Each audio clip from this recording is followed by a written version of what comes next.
अभी रात के बज रहे हैं 10 और हम करने वाले हैं ना गिफ्ट की अनबॉक्सिंग, क्योंकि लड्डू का बर्थडे था और वहीं पे हम सब आए थे और वहाँ पे ना इतने सारे गिफ्ट मिले हुए हैं भाई, ये इतने सारे गिफ्ट हैं और काफ़ी सारे गिफ्ट थे ना, तो अनबॉक्सिंग हो चुकी है। पर इतने सारे जो बचे हुए हैं ना इनकी अनबॉक्सिंग करते हैं हम, तो शुरू करते हैं। जी जो करेंगे सबसे पहले स्टार्टिंग, चलो।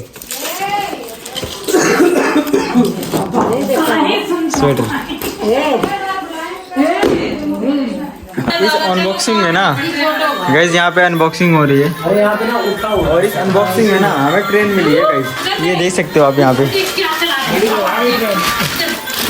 तो गाइस ये चक करती ट्रेन चल रही है यहाँ पे।